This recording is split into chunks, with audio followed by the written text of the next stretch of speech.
Hello and welcome back to my channel and the word register.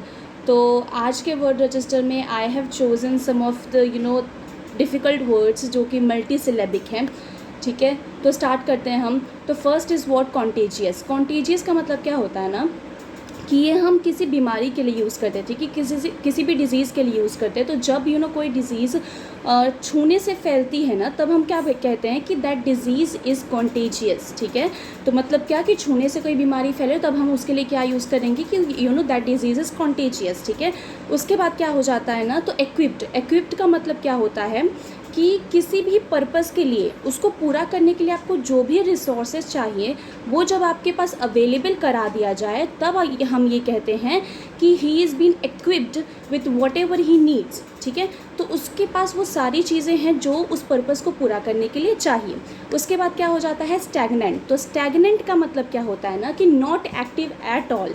मतलब क्या कि stagnant का मतलब होता है कि जो भी कोई चीज़ कर रहा है बट उस टाइम के लिए थोड़े टाइम के लिए he is not active at all. अब जैसे कि आपने सुना होगा कि हमारी इकोनॉमी स्टैग्नेशन से सफ़र करती है। तो स्टैग्नेशन से सफ़र करने का मतलब क्या होता है ना कि जब हमारी इकोनॉमी में ग्रोथ मतलब थोड़ा भी नहीं होता, इट इज़ कांस्टेंट का मतलब क्या होता है ना कि एक्टिव थोड़ा भी नहीं है। एज इन फॉर एग्जांपल हमारी इकोनॉमी स्टैग्नेशन से कब सफ़र करती है, तो जब अनएम्प्लॉयमेंट बहुत ज़्यादा है, आई मीन कंटिन्यूसली अनएम्प्लॉयमेंट है या फिर वेजेस में इंक्रीमेंट नहीं हो रहा है। तो इन सारी चीज़ों की वजह से ना हम कहते हैं कि हमारी economy is suffering from stagnation period. ठीक है, उसके बाद क्या हो जाता है, fourth word is comprehensive. Comprehensive आपने अक्सर सुना होगा कि लोग पॉलिसीज़ के लिए यूज़ करते हैं, ठीक है, या फिर ट्रेनिंग के लिए यूज़ करते हैं।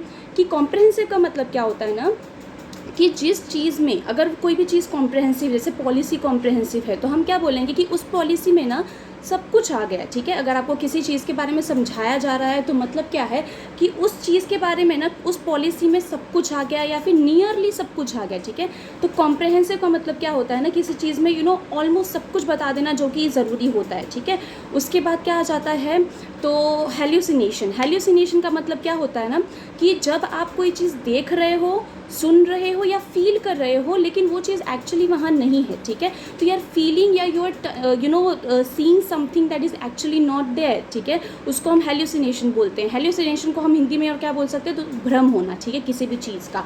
अब हेल्यूसिनेशन का और एक वर्ड आपने सुना होगा, तो विच इज़ इल्यूजन। ठीक है, इल्यूजन का मतलब भी वही होता है कि आपको किसी चीज़ का क्या हो रहा है ना, भ्रम हो रहा है। ठीक है, तो थैंक यू सो मच। और if you have not subscribe to my channel, do subscribe.